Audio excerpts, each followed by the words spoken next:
lawyer Mohbad àti lawyer Bella Shmurda lẹ́ ń wò lórí screen mi yẹn. Bella Shmurda ló introduce àparí yìí olè ẹlẹ́kẹ̀ digidigi olè yìí. Bella Shmurda ló introduce ẹ̀ sí Mohbad pé kó fi ṣe lawyer. Ṣé ń gbọ́? Ẹ máa bá mi love and like. Orúkọ ẹ̀ wá ń jẹ́ Olúwasanmi Falade. Olúwa ò sán ẹ o. Èṣù ló sán ẹ láàárọ̀ Ìfalade. Olúwa ò sán ẹ. Torí t'Olúwa bá sán ẹ ni. Ó ní máa fi dúdú pe funfun. Ìwọ àti Wùnmí ẹ̀ ní mú tọ́ǹbù Mohbad kẹ́ fi máa thumbprint. Mohbad ò ní kú kó jẹ́ pé wọ́n ni Wùnmí máa pè àti àfáà. Ipe Mohbad kú kò pé bàbá ọmọ. Kò pàbú kò àdúrà wà ńbẹ̀. Kò pé Esther àbí kíni Taylor jẹ́. Kò pé yẹn. Èṣù Sanmi Falade. Ìwọ ló wá pé àti lawyer. And with your experience tó ti fi jalè ní legal way. Oh, mọ̀ pé gbà tó débẹ̀ tí bọ̀bọ̀ ikú. Làákàyè ò sọ fún ẹ pé kí lẹ pè mí fún ká tó ṣe anything. Ẹ ṣe jẹ́ ká pe doctor. Ẹ ṣe jẹ́ ká ṣe báyìí fún bọ̀bọ̀ yìí. Ó jókòó síbẹ̀. Ìwọ àti àfà ẹ bá wọn yíwèé tán. Ẹ bá wọn thumbprint tán. Ó ṣe nǹkankan. Ó pè wọ́n pé ẹ wà. Ibo ni bàbá ọmọ yìí wà? Ibo làwọn tó súnmọ́ wà? Ó jókòó síbẹ̀. Ó léfò àgbà. Ó jókòó bí àwọn àgbà tó wà lábẹ́ igi àánú. Ó jókòó bí ẹ tó fẹ́ jẹ ẹbọ lóríta mẹ́ta. Ìwọ àti Wùnmí wọ́n tẹ̀ sọ pé ó tún dó Wùnmí náà. Bá ṣe gbọ́. Kò jọ mí lójú. Tó bá ti sọ pé yọ̀kan ń dó yẹn kò ń jọ mí lójú. Because Mohbad gan ti sọ kó tó kú. Ó ní transformer ni gbogbo Lẹ́kí ló ń pinná sí. But kò yé Mohbad ni. Lẹ́kí nìkankan ni Wùnmí ń pinná sí. Gbogbo Èkó Federal ló ń pinná sí. Gbogbo Èkó Federal. Òbò Wùnmí ló wà. Ó ń pin kéré ni. Ṣé ń gbọ́ mi? Now, wọ́n wá sọ pé Mohbad kú láti joy. Ìwà apárí tí wọ́n bẹ̀rẹ̀ látàrin yìí. Tá parí ẹ̀ tó dàbí ìgbà tó ń ta lúdò ńbẹ̀ tó ń tẹpọ́n fáńbẹ̀. Ó máa bọ́ta sọ̀rọ̀. Ó máa sọ fún wa pé nǹkan tó ṣe Mohbad ni. Ìgbà tó máa bá bàbá sọ̀rọ̀, ó sọ pé nǹkan tó wà nílẹ̀ tó pín. Kí ni ìyáláyà ẹ? Iṣẹ́ wo ni ìyáláyà ẹ Èṣù Sanmi Falade? Iṣẹ́ wo ni ìyáláyà ẹ ṣe sí Mohbad lọ́wọ́ tó sọ pé nǹkan tó wà nílẹ̀ tó pín? A máa rí kó ṣe update kó sọ fún wa nǹkan tó rí ìgbà tó dénú lé yẹn. Bàbá wa sọ̀rọ̀ lórí TVC àparí. Orí ẹ̀ dàbí ẹ bá wọn lúdò snake and ladder yẹn. Ẹ mọ̀ tá bá tẹ sílẹ̀ tá fẹ́ play snake and ladder. Bí iwájú orí ẹ̀ ṣe rí yẹn. Ó dàbí expressway Ìkòròdú tó ń lọ sí Fort Mainland Bridge.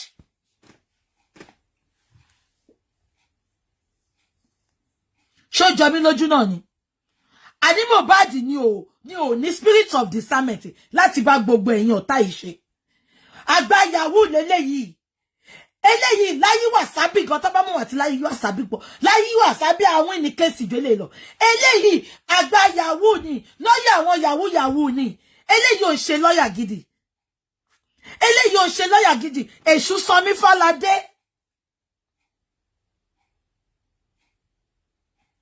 Ẹ jẹ́ kí n ó kọ lẹ́tà lánàá. Ó lóun fẹ́ gbé ìyáláyà òun lọ sí court. Ó ní bàbá dárúkọ òun. Ẹ jẹ́ kí n play kíní ẹ̀ fún yín kí gbogbo wa fetí ara wa gbọ́. Ibẹ̀lẹ̀ tí mo mọ̀ pé lawyer ṣájà ń bèèlì lélẹ́yìí. Because tó bá pay attention. If you paid attention to details, ó máa mọ̀ pé bàbá ò dárúkọ òun. Ẹ jẹ́ kí n play show yẹn fún yín kẹ́ gbọ́. Mo ń bọ̀. Ẹ fún mi ní 1 second. Ẹ jẹ́ kí n sáré transfer. Ó wà níbí báyìí. Ẹ jẹ́ kí n transfer sí second fún mi. Ẹ má bínú. Ẹ jẹ́ fún mi 1 second. 1 second. Bá ti padà sórí kíní. Ẹ bá mi love and like. Ẹ jọ̀ọ́. Ẹ bá mi love and like. Tẹ́ bá ń gbọ́ mi. Kí lè mọ̀ ẹ́ pàtí wà ń bẹ̀ padà. ó kọ lẹ́tà lánàá, ṣé ń gbọ́ mi? Ó send lọ́tà, ṣé ń gbọ́ mi? Ṣé ń gbọ́ mi?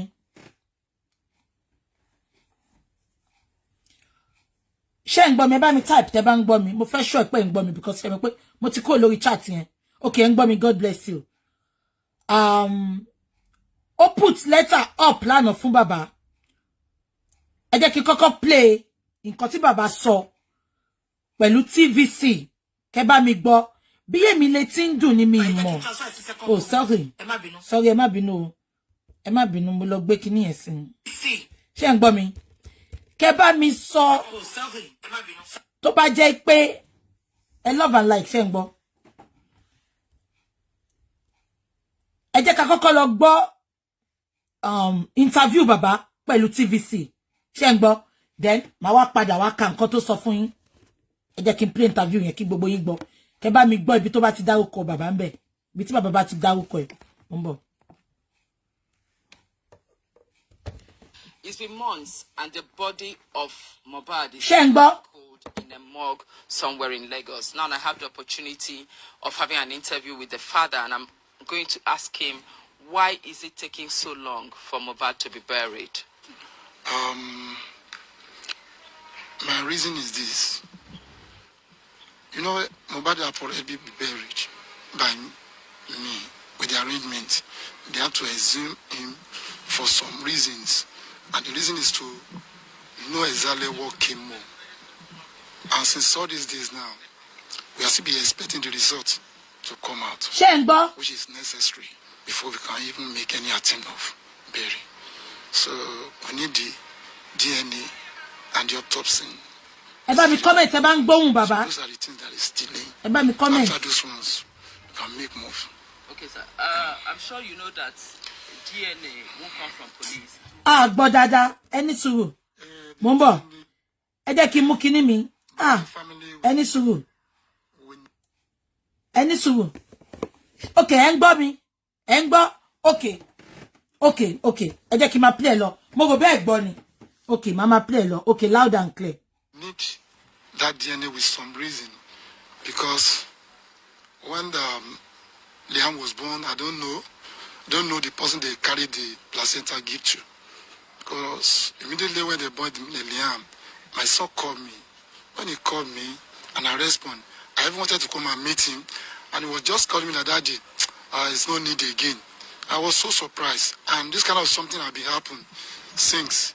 I could remember when he bought a land, and that land was hanging with his mother-in-law. So the same thing happened concerning that placenta. They said that they no need again. They have arranged for those who is going to bury that. Okay, I don't say anything since then. But I was so surprised when the wife was even mentioning it. That is why I've now recollect my sense that really, who is handle the placenta? You're wanting placenta. Yeah. And Mohbad was alive when they took the placenta. Yeah. Why do you think, what does the tradition, Yoruba tradition talk? Concerning that, we family of the man supposed to be the one to take care of that. But I was so surprised when that was taken away from me. So, but then I didn't value it as something bigger. But it was now later that I realized that there must be something behind this. So that is what the spirit in me now said, there is something behind the placenta. Okay, because, so you are still insisting that... Yes, I want to know the person they give the placenta to. That is why I need the DNA and the autopsy to be out before we can do the burial. Okay. So no matter how long it takes... Yes, I will stand until we get the result from them. If we are not satisfied with the result, I'm sure the whole world, they are looking at us now. They will support me and take care of the body and to find the real result. So we are going to do the private test for him. That's it. You know, as time goes on, a lot of things have been revealed to me. Like the day they called me that my son was sick. So they said my son is sick colleagues and the hospital, I have to rush, come out, so that me and his mom that is the one that called me, so that we can meet at the bus stop. But I was so surprised with my vehicle on the road. The Mohbad mother's wife's sister with my wife, which is Mohbad mom, they now being on Okada. I saw them at the bus stop. They are not looking at where I am. That's the first sign. When I see that, why these people are not seeing me? They're not seeing my motor here. They just pass. So I have to follow them up, which we meet at on top of the river when we are going to Aja.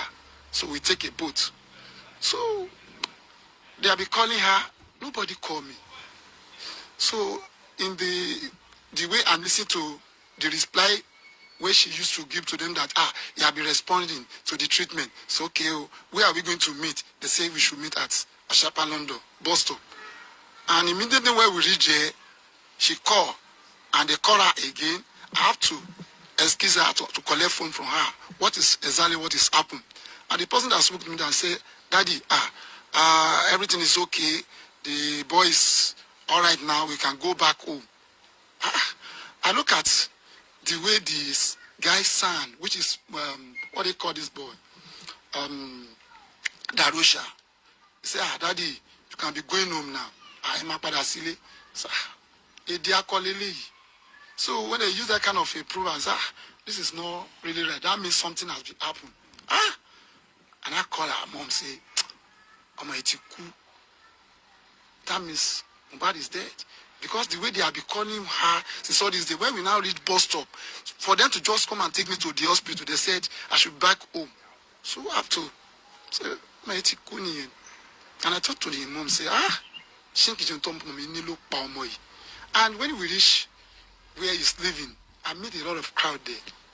And a lot of people was there, but the shock in me, I don't even see anybody. I have to go up, go and settle where we normally meet. When I reach there, I see a soak blanket, bed soak with blood. Come back to my sense and say, this is where they put Mohbad body. They are block his nose, ear, any hose that is made, they block it with cotton wood. And they put inside his house. On that staircase, they now put salt at the chest. I meet family Muslim people gathering together. I was so shocked. So a lot of people have been hearing about this, and I did not hear anything. May go around. That's how I saw his wife. And I said, Daddy, take him to your village. Go and do. I'm not used to that because I'm a pastor. Begin going around. I see lawyer. I see Mohbad's friends. A lot of people was there. You know, I was so embarrassed. When this thing happened, this girl did not call me. When he's sick, he did not call me. I could remember when they have any argument, I'll be the next person they... Agba Yahoo, ẹ bá mi pè, Èṣù Sanmi olè. Ṣùgbọ́n nǹkan tí bàbá sọ. Bàbá sọ pé, I see many people. I see lawyer. Bàbá did not mention your name there. Ẹ jẹ́ ká máa gbọ́ lọ. Ṣé gbogbo yín gbọ́? Ẹ bá mi concur tẹ́ bá gbọ́. Bàbá sọ pé, when I got there, I see many people. I see lawyer. Wọ́n sọ pé lè fo. Ó ní ó lè fo wọ́n ṣe torí àkìtàn. Ó ní ṣe oríire àparí ọmọ Yahoo. Ṣé bàbá dárúkọ ẹ? Ẹ jẹ́ ká máa gbọ́ lọ. They will call, say, Daddy, your son have started you. This one. So for these ones, no, they're not even inform me. Before they embark, none of them call me. So those are the things that just shocked me. So I have to, okay, I called the PA, which is Darosha. What's the next thing to do? My aim is, okay, let us go to police station. You call the ambulance because I don't have the app on my phone. I don't know how to call Uber. So she's the one that called the ambulance. When they called the ambulance, okay, let's go to the police station. My aim is that maybe when they see the body, they can even say, where you carry this thing from? They can even arrest every one of us. But I was so surprised when the PA now entering, it was coming, going out. What is happened there? I have to leave the motor. Okay, let me go and meet the police. And I meet one of the officer there. And this is what I want. I need the report from the police people. And they say I should enter one office. They asked me whether I can write or not. I said they should help me to write. I didn't want to dictate for them. They wrote everything. Even I've already signed. Just for them to, there's some mistake. And that man will say he wanted to rewrite. That is how another person just come from different rooms, say they should not grant me that police report. I say, why? He now ask me a question. Say, why?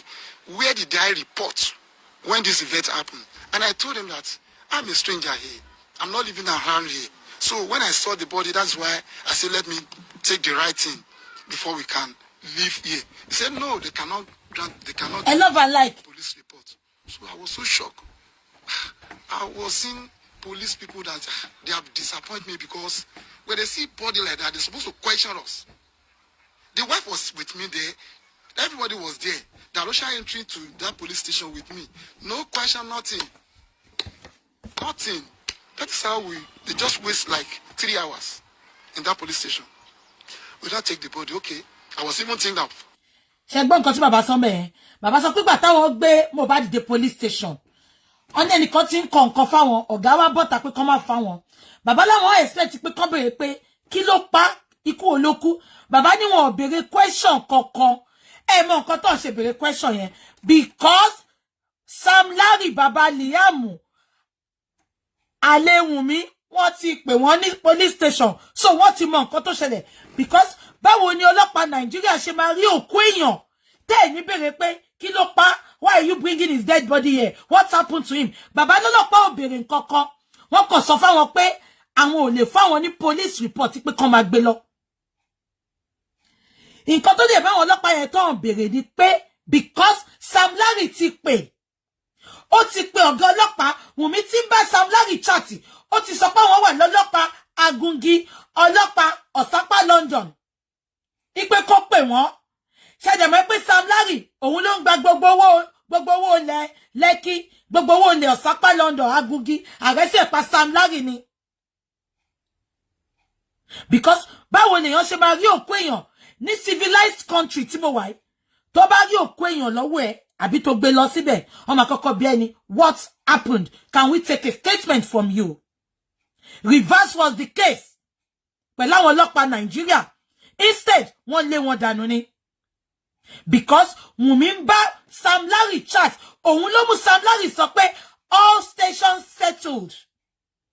Ó ti wà ní mọ́ṣúárì. Wọ́n ti gbé sí. Lọ́yà Èṣùsọmí, a ní òní ṣe oríire. Olè.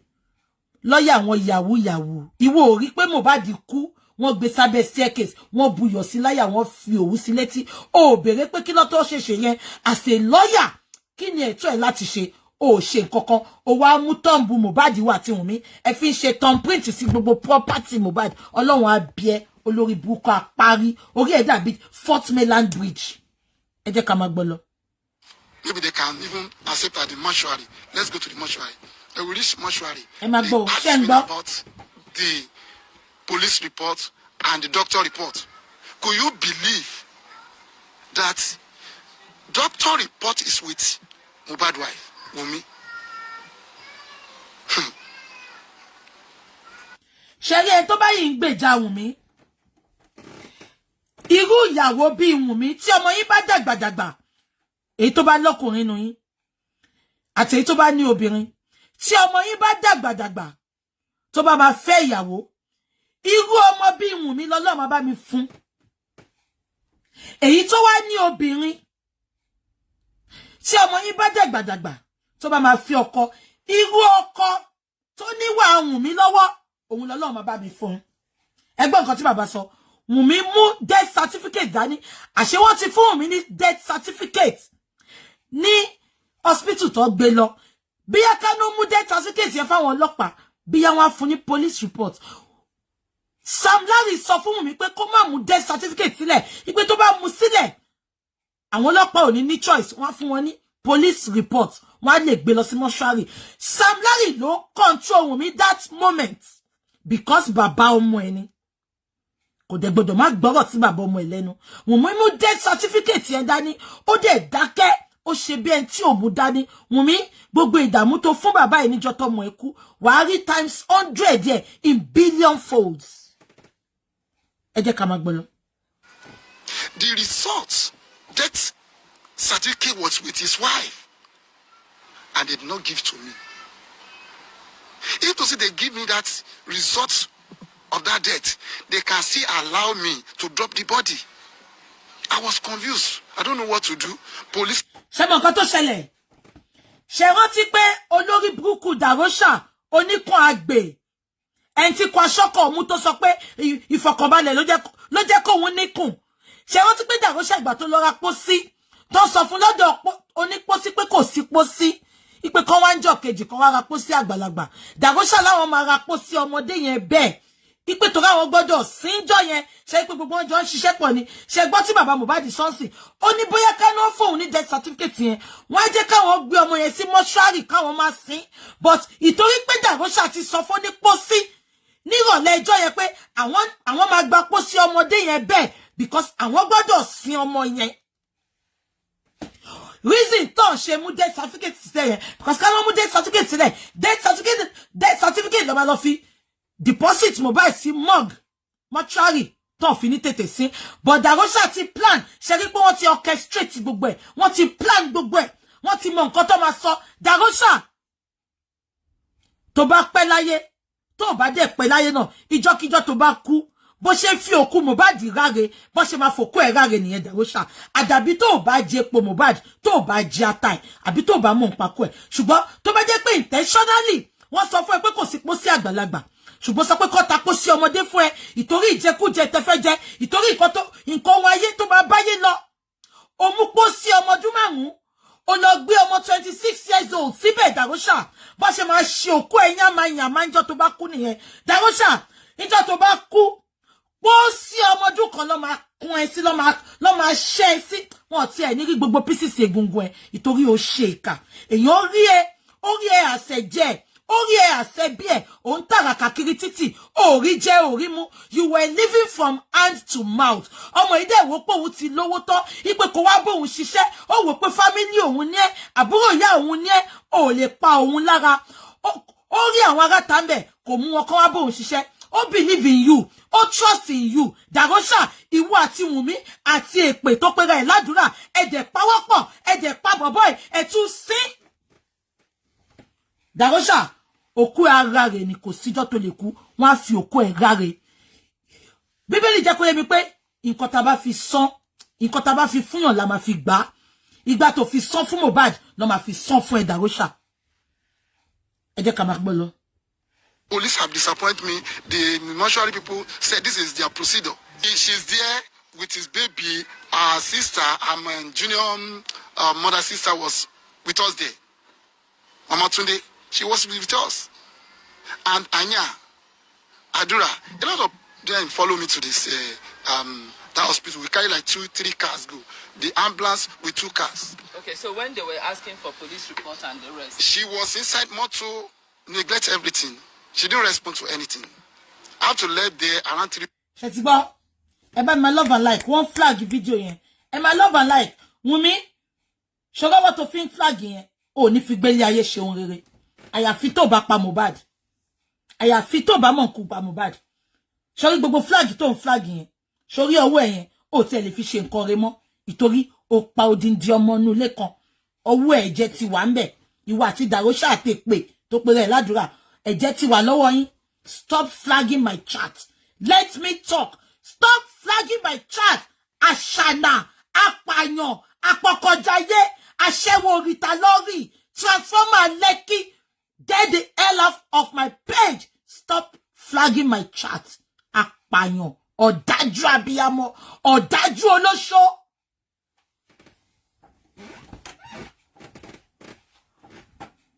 Ṣé gbọ́ nǹkan tí bàbá sọ? Wọ́n ní bo ni Wùmí wà ìgbà tó ń dé mọ́ṣúárì.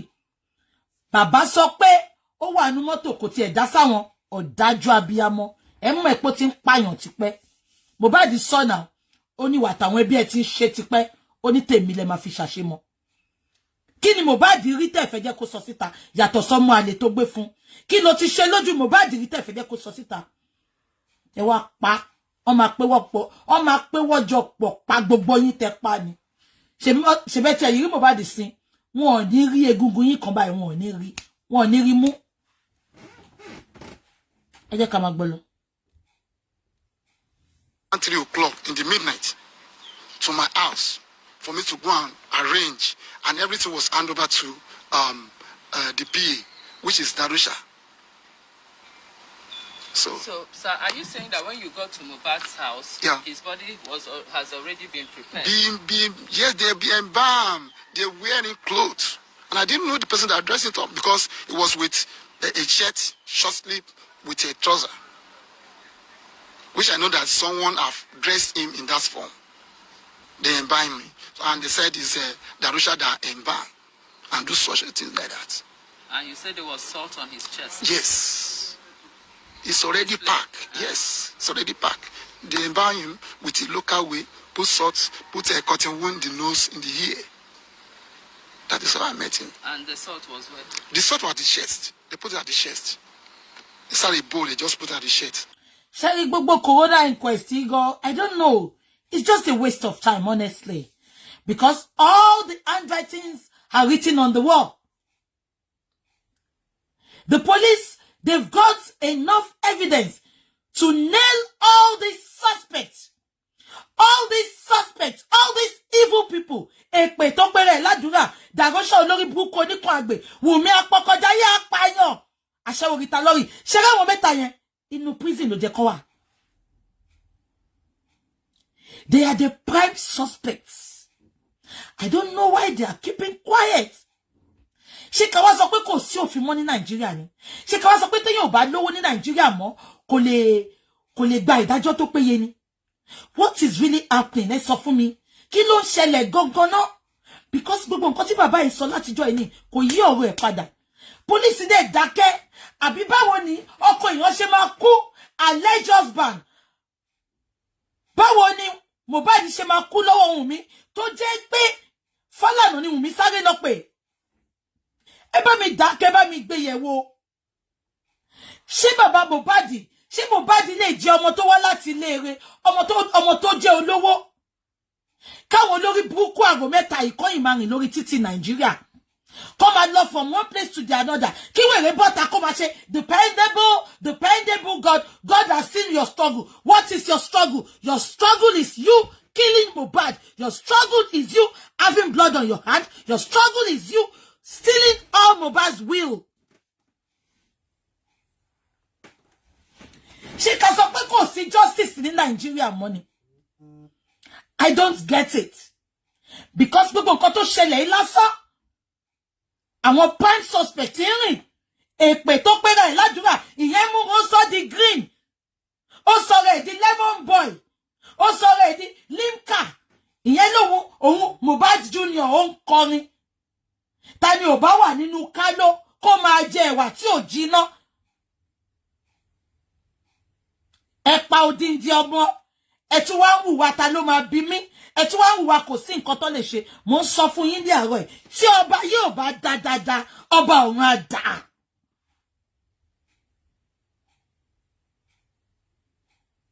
Àfi tí Ọlọ́run ò bá sí mọ́ lókè. Mo dẹ̀ mọ̀ ipá dákẹ́dájọ́ ni.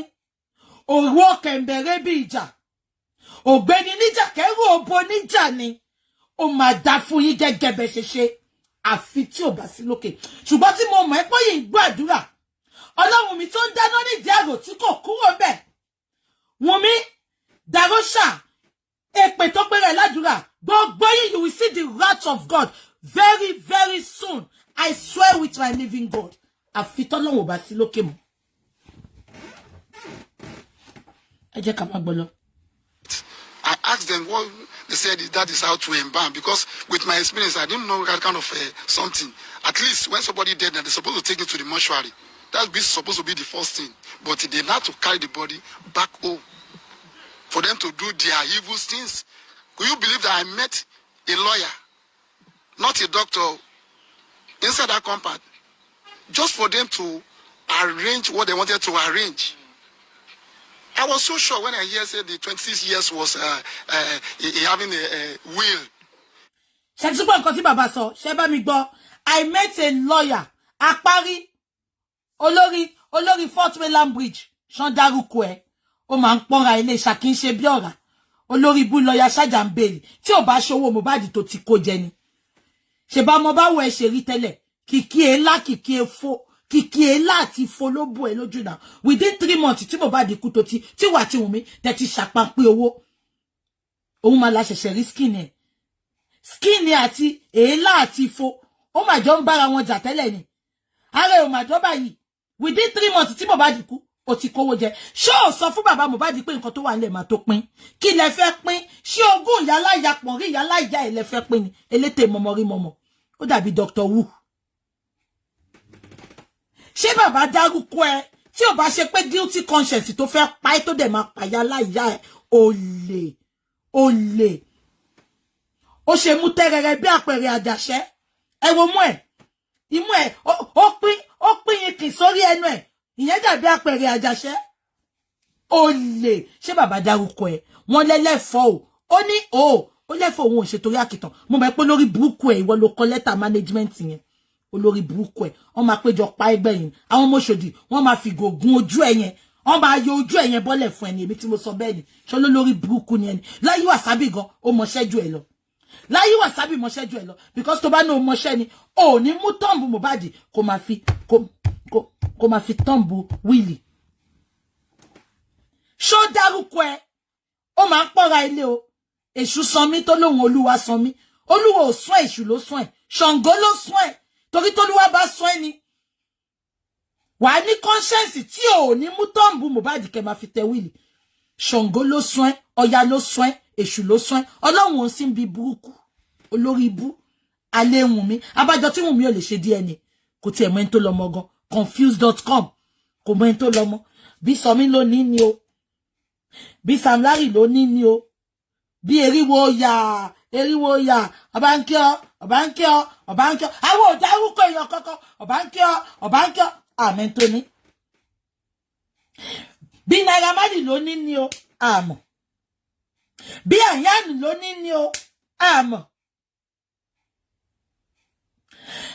bí Darosha ló ní ni o àmọ́ bí èpè ló ní ni o àmọ́ Wumi is confused.com commento lomo ashana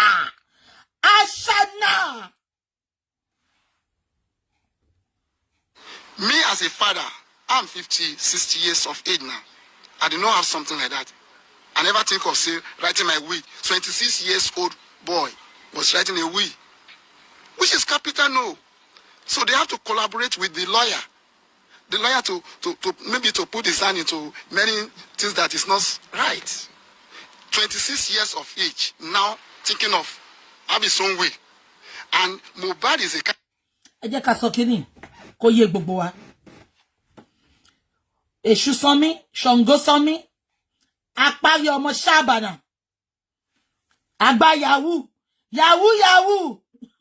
Eléyìí, tẹ́ bá wá díẹ̀ dáadáa tó jẹ́ lọ́yà ni. Àwọn lọ́yà tó máa lọ ń báyàn jàjà ilẹ̀ yẹn ni. Àwọn lọ́yà olórí ibú tó yẹ pé ilẹ̀ onílẹ̀, ilẹ̀ òòṣà, ilẹ̀ bàbá wa ń dé.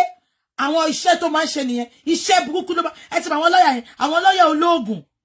Àwọn lọ́yà olóògùn. Ẹ lè rí kó dájọ́ gidi. Ẹ lè rí kó sọ pé wọ́n fẹ́ gba pípé oil company kan o. Wọ́n pè wọ́n síbi kan o. Accident and kìíní kan o. Ẹ mà wọ́n classical lawyer yẹn. Ẹ lè rí iṣẹ́ yẹn lọ́wọ́ ẹ̀. Bí kan sọ pé bàbá àbàdàn kan ó fẹ́ gba ilẹ̀ mọ́yàn lọ́wọ́ irú iṣẹ́ burúkú tó máa ń ṣe nìyẹn because tí ò bá ń ṣe yẹn ni Mohbad ò ní kú kọ́ wá pè ẹ́ ipe kó wá máa fi ọwọ́ Mohbad kẹ́ máa fi tọ́ǹbù wíìlì bàbá ẹ̀ ló máa kọ́kọ́ pè tó bá jẹ́ pọ́kùnrin mọ́ èṣù sanmi apárí ọmọ yá àbàdà olè sú mi tó bá sú mi ìyá kan bàbá mẹ́wàá ló bí ẹ tó bá sú mi ìgò kókì wọn á kìbọ mú ẹyẹn imú ẹ tó dàbí tàtàṣé yẹn tó bá sú mi tí n bá rí lẹ́tà ṣé áàfù ni wọn yìí dé áàfù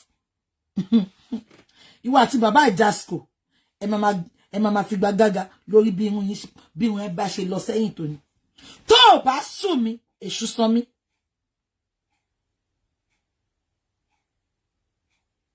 àgbà yahoo lọ́yà tí ò bá sú mi Ṣó yin rile onílẹ̀ jí, ó yin rile onílẹ̀ gbà. Ó yin rile onílẹ̀ gbà. Wàá rí owó wàá pè ní paper.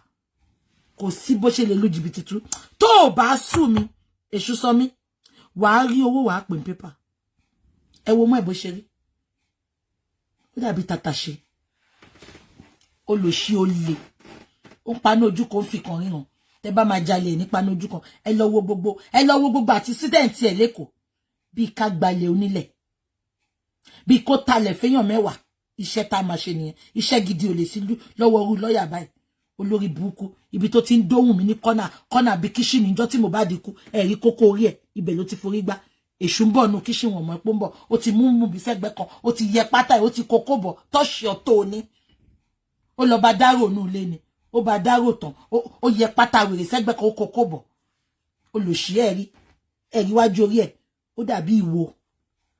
Olórí burúkú. Lọ́yà láàárọ̀. Yàwó olè. Alọ́kú ló ń kígbe. Kidnapper lálẹ́. Jẹ́ ká play lọ. He's the kind of person that he can never think of saying he want to use hand to stab it. So instead of that, he will sign.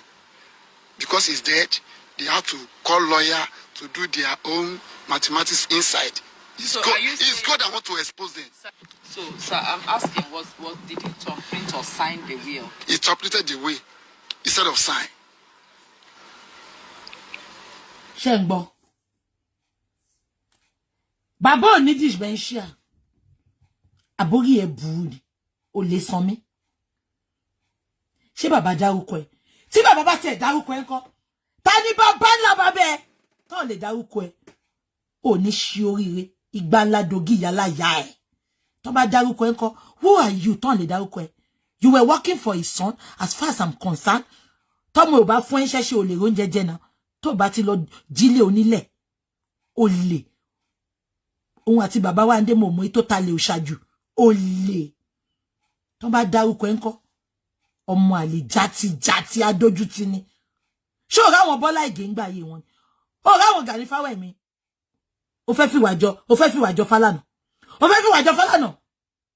Ìwọ ra wọn lọ́yà gidi kò copy. Àwọn bí lọ́yà kan máa ta lè òṣà. Kan ta lè fẹ́yàn mẹ́wàá, kan ta lè fẹ́yàn kọ́kọ́ tún lọ gbà. Kan àwọn ọmọ nílẹ̀ ti gbalẹ̀. Olè. Wọ̀bíà. Damboro baka shege. And you don't believe that yourself? I did not believe that in my life. He cannot. He cannot do what? He cannot operate. So will be the one to say, supposed to sign. I, as a father, I cannot be say, I want to operate. I have my own English. He have his own English also. So because they cannot trace it, that is why they have to use his hand to operate many things there. Okay, even all my children now, they're against me. Because they are using money to chase them to against me. Which I don't mind. I don't mind. Because I must get the result of the autopsy and DNA before we can do the burial. That's what I stand on. If I'm not satisfied with the autopsy, the whole world is looking at me now. I will make sure that I did the private ones. I love and life. Just to clarify it. So you're standing by your words? Yes. There's nothing can change it. A DNA and autopsy? Yes. Under most. What is it you're demanding? Then my demanding is the result of the autopsy and the DNA is necessary. It's necessary. Are you ready to pay? Yeah, the whole world is looking at me now. I will carry everybody along concerning this result. If it is not satisfy me, the whole world will still have impact in doing the private ones. Okay, so if they want to assist you now, how can they do it? If they want to assist me, my access bank is outside that I sent through Bukky Jesse. They should help me concerning that. So that is my pleading to the whole world. Some people feel that you're not seriously fighting for justice. That is how they look at, but it's not like that. You know, I'm the one that know exactly where this is getting me from. And I'm still saying it, nobody can love more than me. So nobody can love him than me. Because this is my second. I call him Oladimiji. He's a friend to me. I don't know how I can just express my feelings. But I'm still standing that this boy is my blood, is a person that I can never let him down. So what are your demands? My demand is, I need help from the whole world concerning the results, because I'm sure we need to have a private resort. This now be delaying. Mama Mohbad go aya ti shafu. Baba Mohbad no so yinbo. Because it's over 3 months now. The result is not yet coming out, and DNA was most. So I'm telling you about police investigation. Till now, I haven't heard the results, okay. But they say it's about to. So until when the result is out. But then looking at what is happened, the police have failed me now. First way, the day that I reported this case to them, because I'm saying the truth. Since when this thing happened, they should go and look at the interview that I did. There's nothing like changing there. Thank God I was there. If I'm not there, nobody will hear any secret from their mouth. If I'm not there, nobody will. Shall I carry baba o lo? Wọ́n ti mọ̀ pé ó ń tẹ́tí mi, ó ń tẹ́tí mi, ó 20 mi, ó 20. Gbogbo yín nice Ọlọ́run. Nice. Baba, shall I pé baba ẹ carry baba yìí o lọ. Ká ní ó 20 mi, ó 20 mi nìkan ló lọ ni. Irọ́ ló máa gbé fún baba o. Ó máa tú rọ́tà fún wọn ni, because ṣé mọ̀ pé ìyẹn ò náà ní ọmọ. Wọ́n dẹ̀ ti máa fún lówó. Ṣé nǹkan tí mo sọ yìí? Ká ní baba yìí ò lọ ni. Gbogbo mission wọn máa wà accomplish. But Ọlọ́run tí ò jẹ́ kí Mohbad kú kó asán, tí ò jẹ́ kí Mohbad kú gbé, òun ló jẹ́ kí baba ìdébẹ̀ yẹn. Àbẹ́ ìrántí ni. Ṣé rántí pé 20 mi, ó 20 mi, ó 20 mi. Ẹ jọ̀nà. Ṣé nu ya Mohbad ni Kiss Daniel ti gbọ́ twe your body twe your body twe. Tó fẹ́ jọra wọn, ó 20 mi, twe, ó 20 mi, twe. Ṣé rántí pé ìyá 20? Ìyá 20 ṣé rántí pé ó sọ wọ́n ní ṣe ẹ̀rọ ẹ̀jẹ̀ òun ò wọlé o. Ṣùgbọ́n àbúrò ìyá 20 ó ní àǹtí mi ìgbà tá rí aṣọ ẹ̀jẹ̀. Ṣé mọ̀ pé mo fẹ́ sọ̀rọ̀ ẹni ká ní sùúrù pé tó kọ́kọ́ wù mí ṣẹ̀ṣẹ̀ kú ni. Ṣùgbọ́n ìyá 20 mi ó lóun ò wọlé òun ò rí nǹkan kan. Ìyá Mohbad náà ti gé tí òun lọ, wọ́n ti gé ju òun lọ. Àní ló gbàpò tí ló jókòó. Ẹ̀yin ọmọ Nàìjíríà, ẹ máa rí dínkù àwọn ọmọ Nàìjíríà o. Ṣé kò báyìí níṣẹ́ ni? Mo mọ chat tí mo wò ládọ̀ tí kan ní bàbá mi Tinubu ẹ gbà mí o. Mo ní ṣé wèrè làwọn people ni. Bomb blast ṣẹlẹ̀ Ìbàdàn Tinubu ò tí lọ bẹ̀. Ọ̀rọ̀ Facebook, ọ̀rọ̀ social media ní Tinubu wá máa sọ. Ni ìyá Mohbad ṣe. Ẹ̀yin ọmọ Nàìjíríà ẹ gbà mí o. Lẹ́yìn tí mo ṣe interview tó ń jọ yẹn. Wọ́n bá pè mí, 120 mi, 120 mi. Mo na bi wèrè ni ìyá Mohbad. Ibo lórúkọ ìyá Mohbad ti yọnu gbogbo nǹkan tá ń sọ. Ibi kan tó rúkọ ẹ ti yọ nígbà tí táàrí ọ̀sẹ̀ méjì tọmọ ẹ kú. Èmi gan sọ mo ní ó mà ṣe o. Mo ní kú Bọ́lá jẹ́. Mo ní tó bá ṣe ìyá Mohbad tó kú ni. Wọn ní tètè sí ọmọ. Ẹjọ́ kí ló fi wà láti pé àwọn tó ń twenty ìyá Mohbad wọ́n waste data àwọn ṣá. Ìyá Mohbad ló wá kú tó bàbá pé. Kí ni ó ìyá Mohbad, you don't get evidence, you go explain tire. Ìyá Mohbad ò lè evidence. Wọ́n ò fi ṣe witness, wọ́n ò fi ṣe suspect. Ṣé bó tell if bàbá Mohbad ṣe suspect, ó fi ṣe witness. Ìyá Mohbad nínú as far as atọ́jọ́pàá concern, as far as Nigeria concern, qualify fún kankan nu case. Ṣùgbọ́n bọ́ta 120 mi, 120 mi. Bàbá Mohbad tó qualify gan kò lọ 20 nù. Mo wá jókòó mo kàn dárẹ́ ní ìjọ yẹn. Mo ní ìjọ Kí ni ya Mohbad fi yọnu kéèsì náà tó náà 20 náà? Ta lórí ẹ̀? Ta lórí ya Mohbad? As far as táwọn ọmọ Nàìjíríà wà concerned, ìyá Mohbad, you are not living thing. Ẹ jẹ́ ká máa gbọ́ lọ. Nobody will know that the lawyer is there. If I'm not there, I won't know that the representative of the Davido is there. I won't know all those big people was there. Was where? Was at the way the Mohbad dead.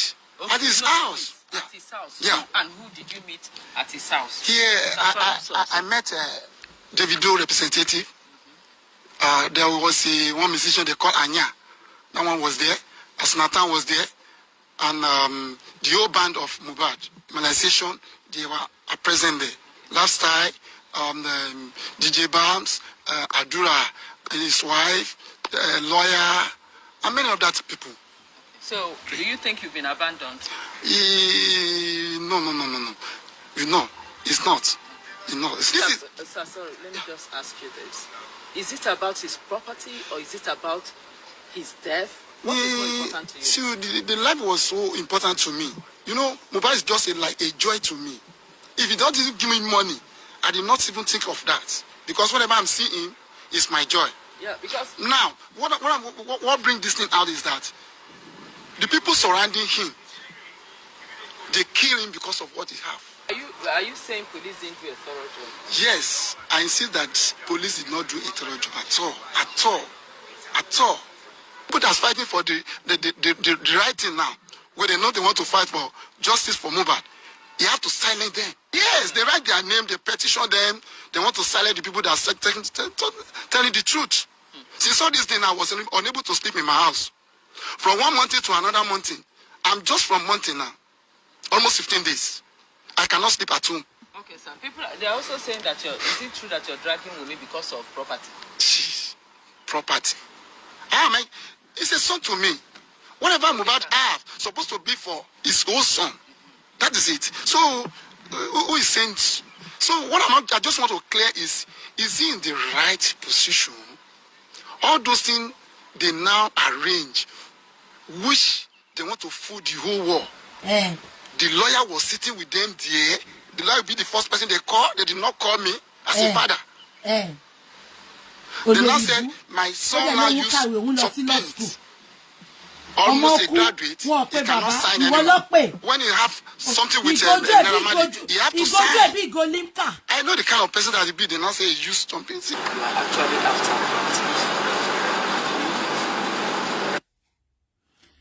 ṣé gbogbo yín ti gbọ́? Ẹ jọ̀ọ́, ẹ bá mi máa sọ yes or no. Ṣé ẹ gbọ́ bí tí bàbá ti dárúkọ lórí burúkú àparí ọmọ Yakuba? Ṣé ẹ gbọ́ bí tí bàbá ti dárúkọ ẹ̀? Now ẹ jẹ́ kí n ka nǹkan tó wá kọ lánàá. Ó wá put update lánàá. Ẹ jẹ́ kí n ka fún yín. Ẹ bá mi ṣe yes or no. Ṣé ẹ rí bí tí bàbá ti ṣe okay no. God bless you. Wèrè Ọlọ́hun Oníbánkọ́lé Fáládé ṣe bas olórí ibú àwọn family Ìyábọ̀ tí ó san tax nìyẹn tá bá máa lọ wo chamber yìí sin kò san tax oúnjẹ gbèsè tax olè ìgòjú ẹ̀ bí ìgò limca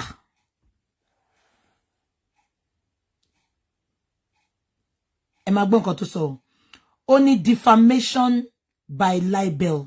So omoro òyìnbó ikọ ló bá wá fi òyìnbó wá en tó pa Mohbad jáde olóbùṣán àwọn iṣẹ́ bí ká lu jìbìtì yẹn náà ló máa ń lò ẹ fún mo challenge ẹ kó gbéṣẹ́ gidi kan tó ṣe látijọ́ tó ti ka lọ bọ́tà iṣẹ́ gidi kan tó ṣe látijọ́ tó ti ka lọ bá mi gbé bọ́tà bí ká gbalẹ̀ onílẹ̀ ká talẹ̀ kan fẹ́yàn mẹ́fà ká mú certificate ilẹ̀ onílẹ̀ kan ká lọ fún ká talẹ̀ ńbàdàn ká lọ fẹ́ tó fẹ́ ra lẹ̀ lẹ́kọ̀ọ́ àwọn nǹkan bí jìbìtì ló ń ṣe láti dọ́ tí mo ti mọ̀ ẹ́ ẹbí mi pé bo mo ti mọ̀. Ó ní we are solicitors to Mr. Oluwaseun Falade Esquire. Hereinafter referred to as our clients and on whose behalf, Emagbo, we write this letter to you in respect of the captioned matter. The details of which appears in the subject line of the letter. Wọ́n ní bàbá di femu, wọ́n libel òun. Ẹ jẹ́ ká máa kà lọ. On the 10th of January 2024, Apostle Aloba Joseph Oluwabamiwo, hereinafter referred to as Apostle Aloba, made the following defamatory and libelous statements through an interview granted to TVC and published on their YouTube channel and Instablog Naija page. Olobuku, ṣé lawyer tí o busy ni? Social media lawyer ni ẹni. ṣẹ́rí nǹkan tí mò ń sọ ni báwo ló ṣe mọ gbogbo social media platform tó gbé sí ṣé social media lawyer ni ẹni mìíràn ti mọ̀ ó ń ṣe lawyer gidi Bella Shmurda ló package ẹ wá fún Mohbad ó ń ṣe lawyer èmi náà ti rí ẹ náà ibi àtàrí ẹ mo ti mọ̀ pé ó ń ṣe lawyer gidi ó ń ṣe lawyer gidi tí n bá pe